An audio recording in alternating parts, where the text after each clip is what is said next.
So last year I got the ceiling paneling all in. It's 1/8 inch birch plywood and it's right through from end to end. I'm going to put batten strips on the joints, but all the staple holes, it's all glued and stapled. All the staple holes need to be filled and then I'm going to get it painted. Good morning. Well, I'm back at it. It's supposed to be a rainy day today, although I think it's not starting till around noon. And hopefully it doesn't rain so hard that every time I come in and out I'm, soaking things. But anyway, I can work in here. I've got the heater on. It's not as warm as I'd like, but it warms up nice in here. I got 2 coats, I guess, of filler on all the staples and blemishes on the ceiling yesterday. So now I'm going to give it a quick sanding and take a look around. If it all looks good, I'm going to get some primer on this. I'm kind of expecting this ceiling, it's done with 1/8 inch birch plywood. It's a really nice product, nice tight grain, so it should paint up real nice. Lightweight, obviously, only being an 1/8 inch thick. But there's a few little spots here and there, not many, but a few where it's a little delaminated, just a little spot that I've had to cut out and fill. So I'm kind of expecting that when I get the paint going and the dampness, moisture that soaks into the wood, there might be a few other little bubbles appear that I'll have to cut out and fix, but I guess I won't know that till I get at it. So time to get to work. I'm getting the cutting of the primer around the ceiling. It's a start. First painting on the boat. Paint I'm using for this primer, it's a Home Hardware, which is a Canadian hardware chain brand of paint, and it's a good primer that's got good stain blocking properties. So my concern, as I've learned through the years when you're painting wood, is sometimes you get tannins bleeding through, can cause some discoloration. So I figured if I use a blocking primer, hopefully I won't have any issues with that. So I've made it about halfway around the ceiling and I'm gonna carry on.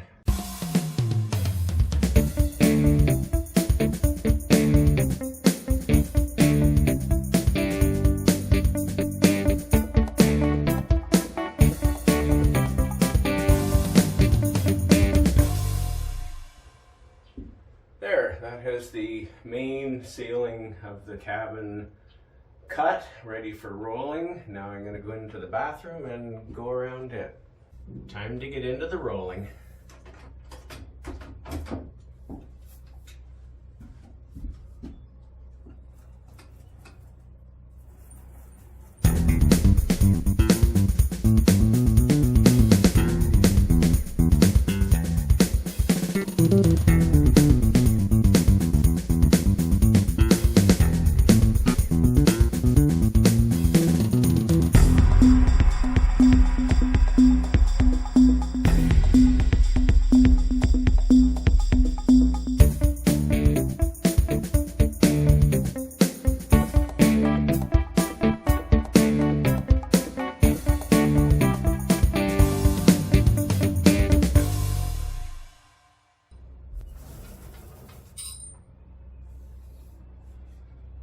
Alright, I am really happy with how this is looking. I can't even see any trace of my nails, staples where I've patched them, and I think it's going to be a really nice surface.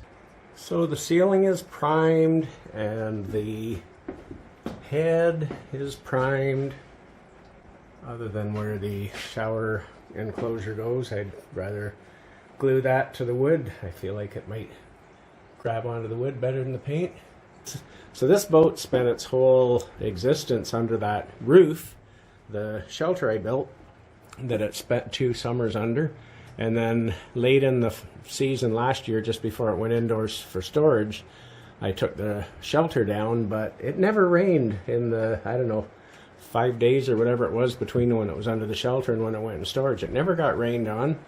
We brought it home and it's rained a teeny little bit, but today is the heaviest rain we've had since the boat's been built. It's still just a nice steady rain. It's not by any means a downpour. It's falling pretty much straight down. But yeah, I'm happy to report that the windows aren't leaking, other than where I did have those open a little more for ventilation for the paint drying, so not surprisingly a few drips of water found their way in. But no, my front and rear door, which are on a slope, so it means there's the potential for water to find its way in, but so far I haven't seen a drop of water inside the boat.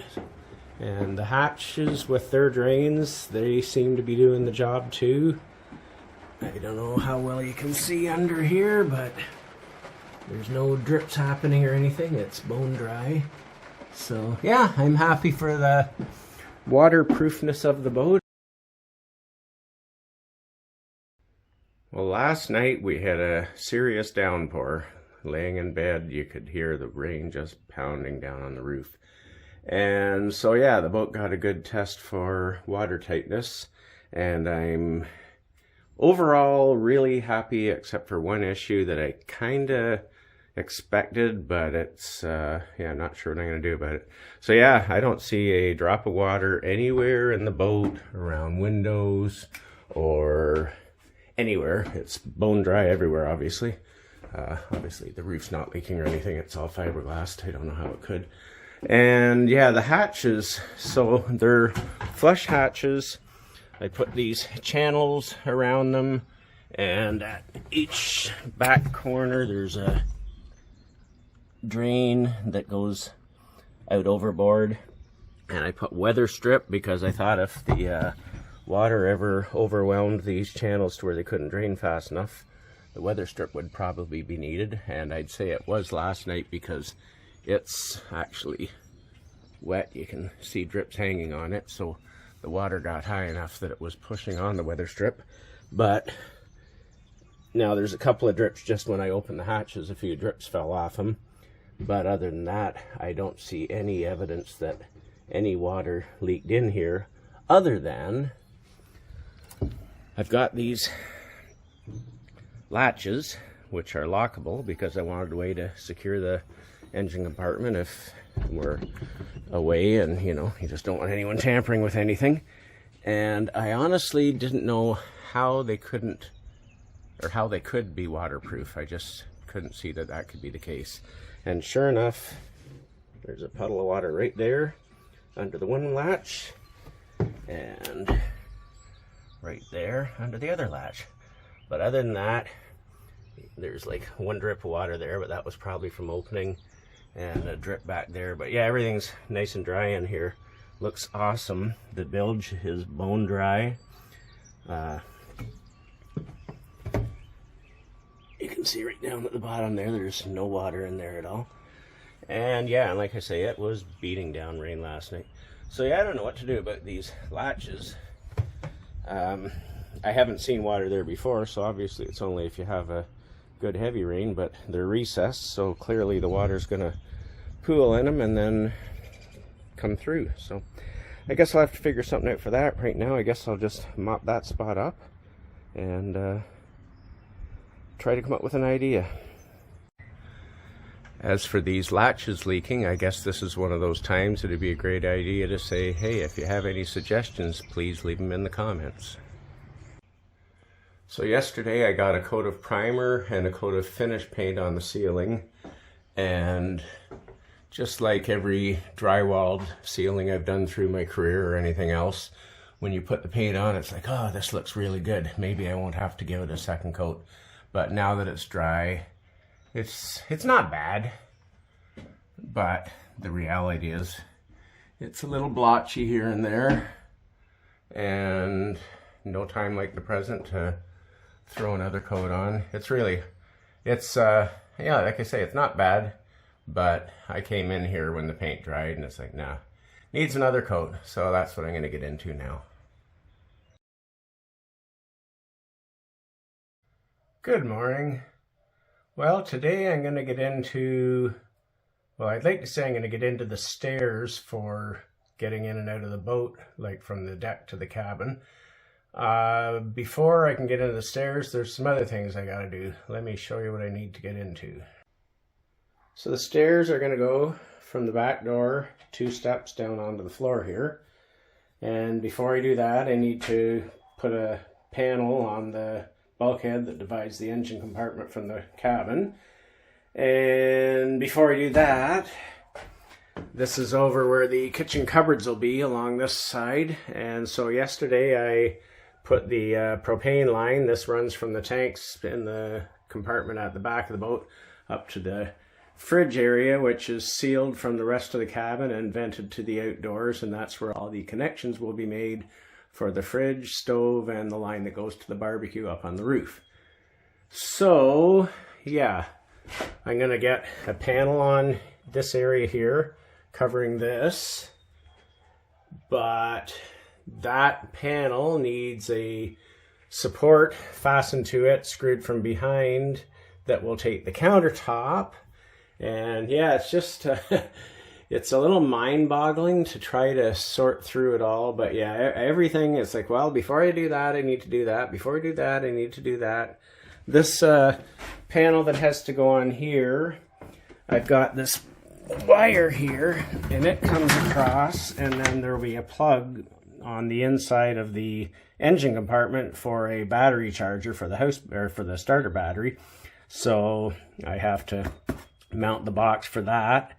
And so yeah, eventually I'll get to where I can actually start building the stairs, but each of these things kind of ties into the other, and so we'll start chipping away at it, and I'll update as I actually accomplish something.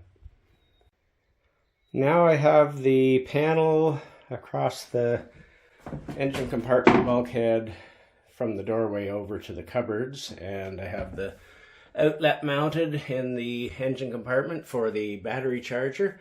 I'm going to silicone around those little cracks around there and all around the box. It's a plastic airtight box other than those openings, so I'll silicone all that to seal the box off from in the cabin to the engine compartment. And I've fit around there. Now when I'm all done, for sure, done passing wires and that, I'm going to seal up around everything, but I'm not doing that till I'm sure I'm done, because I know I'm not done yet.